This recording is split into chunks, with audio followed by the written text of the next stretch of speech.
Eu queria, antes de a gente comentar, dizer algumas palavras sobre a cúpula do clima, de falar da conferência asiática que aconteceu agora no dias 18 e 21, que traz elementos importantes que talvez nos ajudem a entender e a compreender, a analisar melhor essa conferência do clima que inicia hoje, no dia 22 de abril, convocada pelo presidente estadunidense Joe Biden. Bem, o tema da conferência da China era o seguinte: era um mundo em mudança, mãos dadas para impulsionar a governança global e impulsionar a cooperação.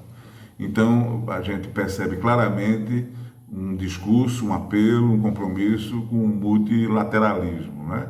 É o 20º ano em que acontece essa conferência, que foi iniciada em 2000. No discurso de abertura, o presidente Xi Jinping, da China, ele disse uma coisa muito interessante que eu vou ler aqui. Ele diz assim: o mundo necessita de justiça, não de hegemonia. Uma forte crítica à política internacional dos Estados Unidos, né?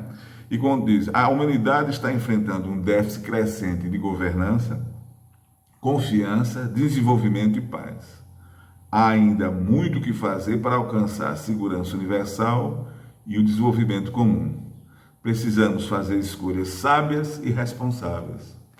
Então, a China hoje se contrapõe aos Estados Unidos, ao imperialismo norte-americano, estadunidense. Ela se apresenta numa perspectiva multilateral. Xi Jinping, ele diz ainda alguma coisa muito interessante com relação ao multilateralismo que ele vem defendendo juntamente com a Rússia e juntamente com outras nações líderes mundiais. Ele diz uma coisa importante: nas relações entre os Estados, os princípios de igualdade, respeito e confiança mútua são primordiais.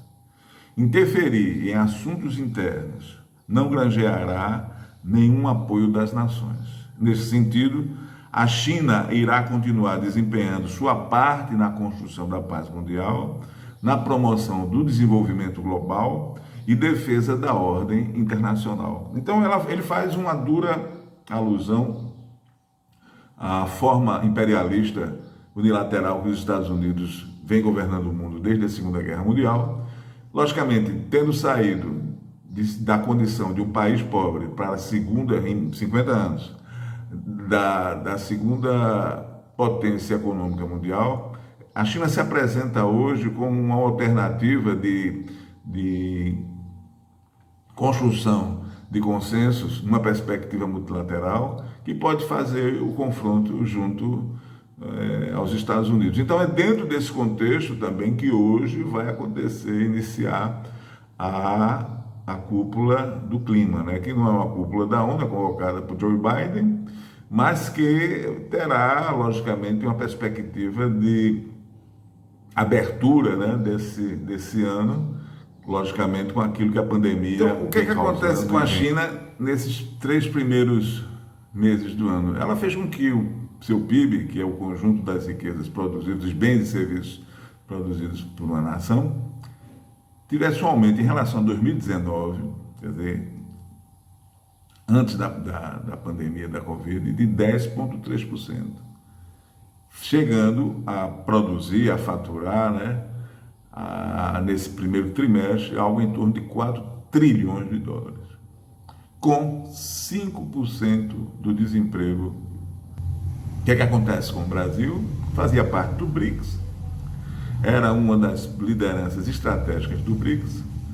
Com a chegada do novo governo, o BRICS foi descartado, e o pior do que isso, o pior é que desenvolvemos uma antipolítica de relação exterior, que em vez de somar laços, consolidar laços com as nações com as quais nós mantivemos historicamente um relacionamento fraterno, né, de relação política, de geopolítica internacional, nós atacamos a China e ainda inventamos de atacar outros países irmãos, como é o caso da Argentina, a política do seu Ernesto Araújo. Foi tão desastrosa essa política que ele foi obrigado pelo Senado Federal a pedir demissão. Mas o estrago já está feito, né? Quer dizer, para que o Brasil possa vir a recuperar uma posição de protagonista no cenário mundial, como existia antes, né, do golpe de 2016, vai durar muito porque o fator credibilidade e o fator espaço vazio foi ocupado por outros, né? O Brasil era uma presença forte no BRICS, tinha tido um presidente no banco do BRICS, né? E de uma hora para outra o Brasil é simplesmente tratado como um país. Do ponto de vista interno, enquanto a China cresce 18,3% no trimestre o seu PIB e alcança 4 trilhões de dólares em três meses, o Brasil amargura um desemprego da ordem de 15%, por dados oficiais, cerca de 100 milhões de pessoas, é o cálculo que se faz, estão ameaçadas de insegurança alimentar. O auxílio emergencial que o governo federal propôs para esse ano, em 4 meses apenas, é de R$150, e um botijão de gás está custando R$100. Então, nós conseguimos fazer com que, de 2019 para cá, o Brasil desse uma meia volta, né, no rumo da história, está indo contra a maré da história, atacando nações, desfazendo laços, criando um impasse interno para a sua população, e isso daí é uma questão que se põe na pauta política brasileira. Quer dizer, se essa bola de neve continuar descendo da forma que está, rolando ladeira abaixo, a gente não sabe onde irá parar. Então é dentro dessa conjuntura que eu queria colocar, que a gente pudesse observar hoje, a partir de hoje, essa cúpula do clima, e ao longo dos dias, né, amanhã, depois, a gente vai comentando à medida que o processo for se desenvolvendo. Hoje é 23 de abril e como nós dissemos aqui no nosso programa 31, hoje a gente iria pelo menos comentar rapidamente o dia de ontem.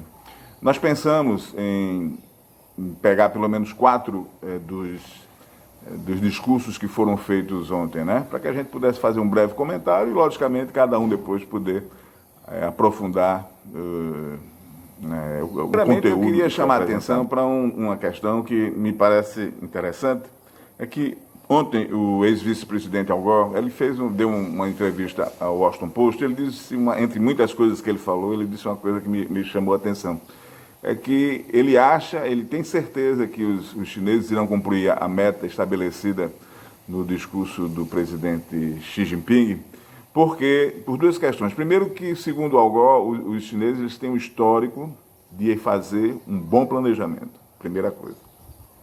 A segunda coisa, que também Al Gore fala, é que eles só executam e só apresentam metas depois de terem a certeza de que aquele planejamento será executado. Então, isso chama atenção porque não se pode entrar numa discussão de cúpula sobre a questão climática, brincando, né? E Al Gore dá luz a essa experiência histórica dos chineses de serem bons planejadores e serem bons cumpridores das metas que eles mesmos estabelecem. Essa é a primeira questão que eu queria chamar a atenção. Então, pegando alguns trechos do discurso do presidente chinês, Xi Jinping, eu queria também pontuar brevemente alguns trechos do discurso. Primeiro foi a saudação que ele fez ao retorno dos Estados Unidos à multilateralidade da condução da solução do clima, né? Então, durante os 4 anos do governo Trump havia abandonado o Acordo de Paris e todas as suas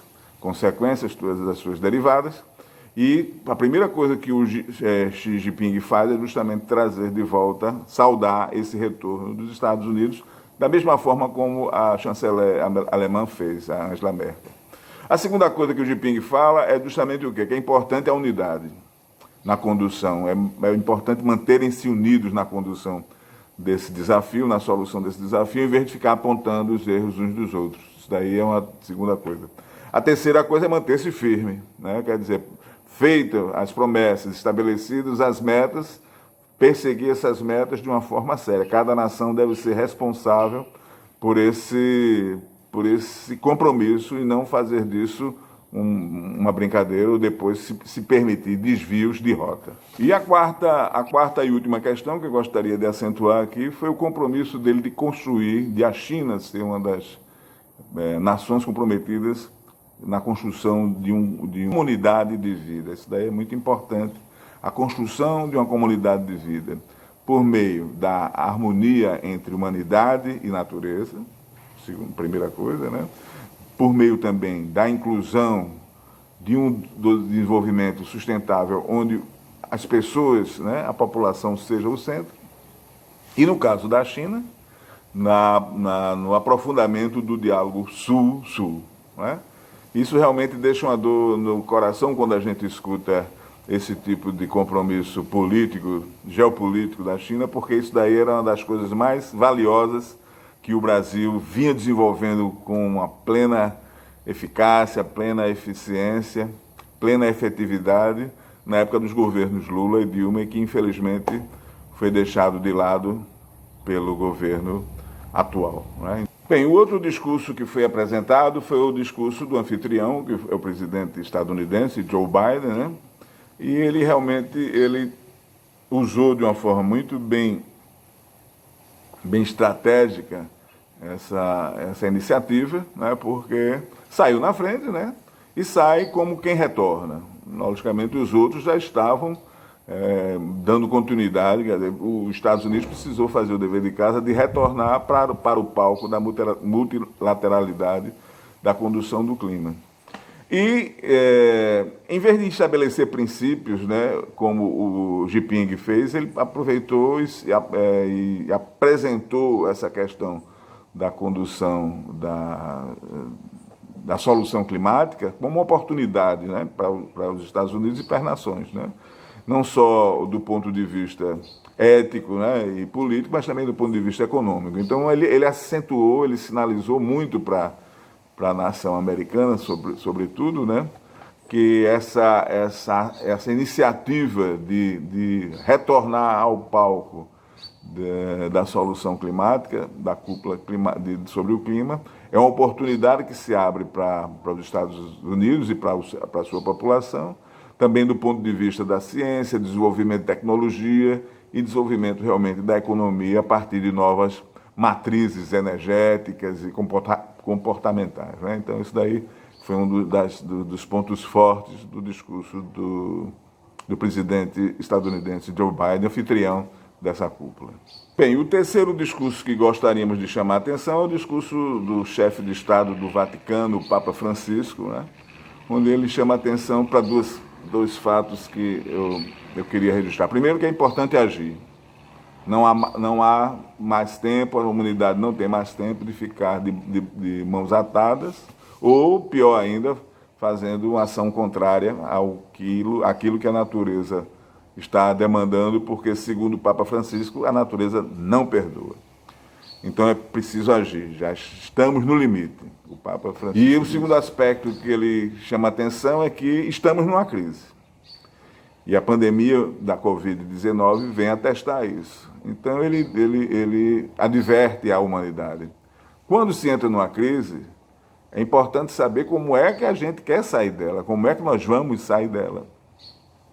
Pode-se sair melhor ou pode-se sair pior. Então, essa advertência que o Papa faz é clamar todos os esforços, né, convocar todos a fazer os esforços de sairmos melhor enquanto humanidade, enquanto qualidade relacional e relacional com a humanidade e com a natureza. É preciso sairmos melhores dessa crise do que quando entramos nela. Então, é um aspecto que me chamou a atenção no discurso do Papa Francisco. E, finalizando, vem o discurso do presidente do Brasil, né, que foi um dos últimos a se apresentar, inclusive depois da Argentina, quando tradicionalmente nessa temática o Brasil era uma das lideranças, era um dos protagonistas mais fortes do ponto de vista da articulação, da apresentação de políticas e de estratégias com relação a isso. Como eu falei no dia de ontem, está registrado aqui no nosso programa, né, o problema que o Brasil enfrenta hoje é de credibilidade. Porque você pode dizer tudo o que quiser, mas a comunidade internacional hoje não olha para o Brasil mais com a confiança que tinha 5, 6 anos atrás. Então esse é um desafio que nós vamos enfrentar.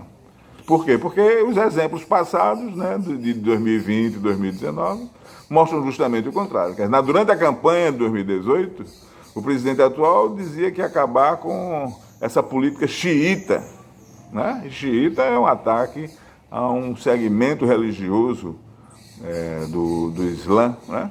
Mas ele disse assim, que era acabar com essa política xiita, de ONGs, de Ibama, né? No sentido de defesa do meio ambiente. Segundo, que vamos pensar, recentemente, agora no mês de março, foi o março que mais se desmatou no Brasil nos últimos 10 anos. Então, esse é um dos problemas daquilo que a gente enfrenta enquanto o país nas suas relações no concerto internacional, uma crise de credibilidade absurda. E a segunda questão é que ele realmente não tem, né, a condição de estadista e não estabeleceu diálogos horizontais com as outras nações, apenas dirigiu-se ao Biden e ofereceu as suas metas, mas solicitando uma contrapartida financeira da comunidade de nações pela lição que o Brasil precisa fazer. O Brasil, que há alguns anos atrás, 2012, 2013, era a 6ª economia mundial. Então não precisa estar de pires na mão para fazer o seu dever de casa. Mas, infelizmente, o presidente do Brasil, ele apresentou a necessidade dessa contrapartida. Pessoalmente, eu não sei se seria o melhor momento de apresentar-se assim, até porque não se trata ainda de uma cúpula da ONU, mas uma cúpula convocada pelos Estados Unidos, né? Era mais uma abertura ou uma demarcação do retorno dos Estados Unidos para o palco multilateral do que propriamente dito de decisões, né, estratégicas ou intenções estratégicas que vão se dar mais na conferência do final do ano da ONU sobre o clima. Então a gente fecha aqui essa conversa. Eu gostaria de agradecer a atenção de cada um e cada um. Eu espero, logicamente, a gente poder ter colocado alguns grãozinhos, né, na panela da nossa busca de compreensão e, logicamente, com a consequente atuação no campo da necessária mudança política, né, como disse o Jinping, né, onde a gente possa estabelecer uma unidade entre natureza e humanidade, tendo em vista não só a nossa geração, mas as gerações futuras. Valeu e até o próximo encontro. Tchau.